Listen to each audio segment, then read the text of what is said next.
Hi hello welcome to N9 media. నేను మీ journalist విప్లవశ్రీ. భారత ప్రధాన న్యాయమూర్తి డివై చంద్రచూడ్ పదవి విరమణ సందర్భంగా అనేక విమర్శనాత్మక అంచనాలు, వ్యాఖ్యానాలు వెలువడ్డాయి. ఇటీవలి కాలంలో సుప్రీంకోర్టు న్యాయమూర్తులుగా పనిచేసిన వారిలో అత్యంత ప్రభావశీలమైన వారిలో జస్టిస్ చంద్రచూడ్ ఒకరుగా పరిగణించబడ్డారు కనుక ఇది సహజమే. పైగా గత 2 దశాబ్దాలలో మరే సిజేఐ చేయని విధంగా ఆయన 2 సంవత్సరాల పాటు బాధ్యతలు నిర్వహించారు. రాజ్యాంగాన్ని, పౌరుల హక్కులను కాపాడే బాధ్యత గల న్యాయ వ్యవస్థ అధిపతిగా ఆయన నిర్వహించిన పాత్రను సరిగ్గా అంచనా వేయాలంటే తను చేసిన మొత్తం కృషిని పరిశీలించవలసి ఉంటుంది.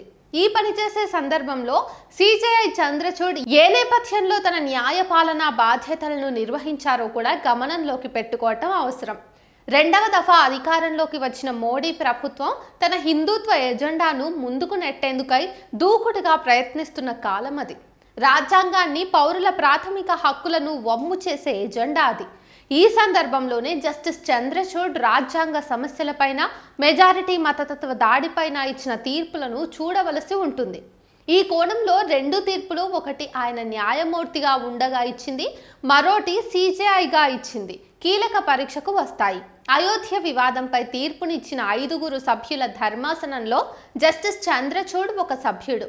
ఆయన రచించిన తీర్పు బాబ్రీ మసీదు ఉండిన వివాద స్థలం మొత్తాన్ని రామమందిర నిర్మాణానికై హిందువులకు అప్పగించింది. సాక్ష్యాలు, క్షేత్రస్థాయి వాస్తవాల కన్నా ఎక్కువగా మత భావనలు, విశ్వాసాలపై ఆధారపడి ఆ తీర్పు రూపొందించింది.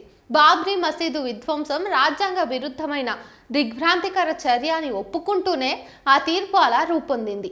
ఆర్ఎస్ఎస్, బీజేపీ, విశ్వ హిందూ పరిషత్ల వాదనను చట్టబద్ధం చేస్తూ ఆ విధంగా బీజేపీ మూల ఎజెండాలో ఒకదాని నెరవేర్చిన న్యాయ వ్యవస్థ తీర్పు అది. తర్వాతి కాలంలో సిజేఐ చంద్రచూడ్ వారణాసిలోని జ్ఞాన్వాపి మసీదు కేసును కూడా తిరగదోయడానికి అనుమతించడాన్ని బట్టి ఈ తీర్పు ఏదో ఒక్కసారి వ్యవహారం కాదని తేలిపోయింది. 1991 ప్రార్థనా స్థలాల పరిరక్షణ చట్టం అలాంటి కేసులు పునఃప్రారంభించడాన్ని నిషేధిస్తున్నప్పటికీ హిందువులు జ్ఞాన్వాపి మసీదు స్వభావాన్ని మార్చాలని కోరటం లేదని, కేవలం దాని మత మూలాలను తెలుసుకోవాలని మాత్రమే కోరుతున్నారని ఒక సందేహాస్పద వాదనతో సిజేఐ చంద్రచూడ్ ఈ కేసులను అనుమతించారు. దానివల్ల హిందుత్వ శక్తులు వారణాసి, మధుర వివాదాలను మళ్లీ రగిలించేందుకు లైసెన్స్ లభించినట్టు అయింది. సిజేఐ చంద్రచూడ్ ఇచ్చిన మరో ప్రధానమైన తీర్పు జమ్మూ కాశ్మీర్ 370 అధికరణాన్ని రద్దు చేయడం, ఆ రాష్ట్రాన్ని విచ్ఛిన్నం చేయడం సంబంధించింది.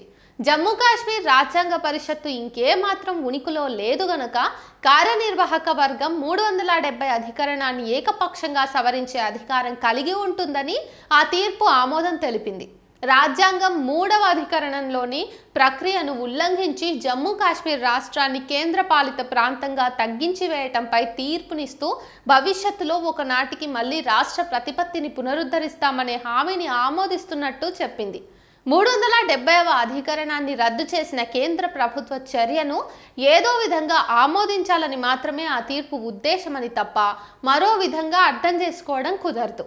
ఆర్ఎస్ఎస్, బీజేపీ మూల ఎజెండాలో మరోటని గుర్తించడం ఇక్కడ చాలా ముఖ్యమైన అంశం. సిజేఐ చంద్రచూడ్ హయాంలో ధర్మాసనాలకు జడ్జీల నియామకం చేసే బాధ్యత, అంటే మాస్టర్ ఆఫ్ ద రోస్టర్ నిర్వహణలోనూ, కొలీజియం వ్యవస్థ పనితీరులోనూ ఇంకా ఇతర అంశాలున్నాయి. ఈ విషయంలోనూ ఒక స్పష్టమైన పద్ధతి పాటించినట్టు స్పష్టంగా కనిపిస్తోంది. పౌరుల వ్యక్తి స్వేచ్ఛకు సంబంధించిన కేసులు, అంటే దీర్ఘకాలం నిర్బంధం సాగిన భీమా కొరేగావ్, ఈశాన్య ఢిల్లీ మత ఘర్షణల కేసుల వంటివి ఒక పథకం ప్రకారం నిర్దిష్ట ధర్మాసనానికే పంపినట్టు కనిపిస్తోంది. ఆ పౌర హక్కులు, బెయిల్ మంజూరు వంటి విషయాల్లో మితవాద దృక్పథంతో గల న్యాయమూర్తులతో కూడిన ధర్మాసనానికే వాటిని పంపించారు. ఇక కొలీజియం పని విషయానికి వస్తే హైకోర్టుల ప్రధాన న్యాయమూర్తుల నియామకం, నియంత్రణ ప్రభుత్వానికే వదిలివేయటం ప్రధాన లక్షణంగా కనిపిస్తోంది. అయితే ఇవన్నీ కాక మరో విషయం కూడా కొట్టొచ్చినట్టు కనిపించింది. ఈ జ్ఞానవంతుడైన జడ్జి వ్యక్తిగత స్వేచ్ఛలను, రాజ్యాంగ సూత్రాలను దృఢంగా సమర్థిస్తారనే భావన ఉండగా ఆయన చివరకు రాజ్యాంగం, దాని విలువల పట్ల విధేయత కన్నా తన వ్యక్తిగత నమ్మకాన్ని అధికంగా చూడటమే. తన పదవి విరమణకు ముందు ఆఖరి ఘట్టంలో చంద్రచూడ్ అయోధ్య కేసు పరిష్కారం కోసం తాను దైవాన్ని ప్రార్థించానని చెప్పడం అనేక మందిని దిగ్భ్రాంతికి గురి చేసింది. రాజ్యాంగ చట్ట ప్రకారం గాక దైవ ప్రేరణతో ఆ తీర్పు రాశానని ఒప్పుకున్న దాన్ని రాసిన వ్యక్తి చెబుతున్నాడన్న మాట. మరో సందర్భంలో జస్టిస్ చంద్రచూడ్ గుజరాత్లోని ద్వారకా ఆలయ సందర్శన తర్వాత అక్కడ ఉన్న లాయర్ల బృందంతో మాట్లాడుతూ ఆ ఆలయ శిఖరంపై ఉన్న కాషాయ ధ్వజం న్యాయ పతాకగా వెలుగొందుతుందని ప్రవచించారు.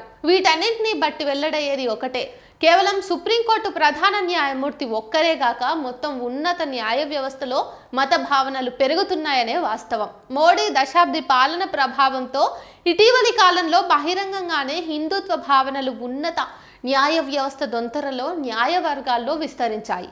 కలకత్తా హైకోర్టు న్యాయమూర్తి ఒకరు తన పదవీ విరమణ సమయంలో ఆర్ఎస్ఎస్తో తన యావత్ జీవిత బంధాన్ని, ఆ సంస్థకు తన రుణపడి ఉండటాన్ని గురించి ప్రకటించారు. మరో హైకోర్టు జడ్జి అభిజిత్ గంగోపాధ్యాయ ఎన్నికలకు కొన్ని వారాల ముందు రాజీనామా చేసి కొద్ది రోజుల్లోనే బీజేపీ అభ్యర్థిగా లోక్సభకు పోటీ చేసి గెలుపొందారు.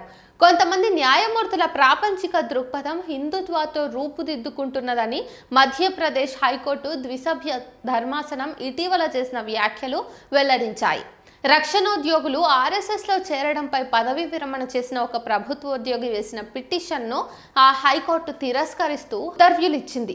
ఆర్ఎస్ఎస్ పై నిషేధాన్ని కేంద్రం ఉపసంహరించిన తర్వాత వెలువడిన ఆ ఉత్తర్వులో హైకోర్టు ఆర్ఎస్ఎస్ వంటి ఒక గౌరవనీయ సంస్థను దేశంలోని నిషిద్ధ సంస్థల జాబితాలో తప్పుగా చేర్చినట్టు పేర్కొంది.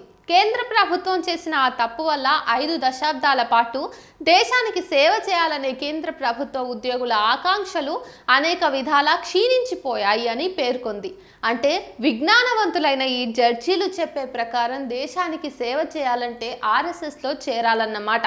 కారవాన్ పత్రిక 2024 అక్టోబర్ సంచికలో ఆర్ఎస్ఎస్ లీగల్ విభాగం ఉన్నత న్యాయ వ్యవస్థలో తన పట్టు ఏ విధంగా పెంచుకుంటున్నది కళ్ళు తెరిపించేలా వ్యాసం ప్రచురించింది. అఖిల భారతీయ అధివక్త పరిషత్ ఆర్ఎస్ఎస్ న్యాయవాదుల వేదికగా పనిచేస్తోంది. దాని శ్రేణుల నుంచే అంతకంతకు ఎక్కువగా లీగల్ అధికారులు, అడ్వకేట్ జనరల్స్ వంటి వారు జడ్జిలు నియమితులవుతున్నారు.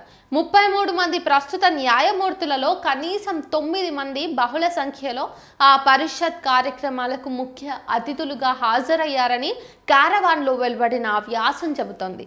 అత్యున్నత స్థాయిలో వెలువడే న్యాయ నిర్ణయాల్లో మెజారిటీ మతతత్వ మనోభావాలు ప్రతిబింబిస్తున్నాయనడానికి సిజేఐ చంద్రచూడ్ పదవీ కాలపు అనుభవం ఒక ముందస్తు హెచ్చరిక లాంటిది.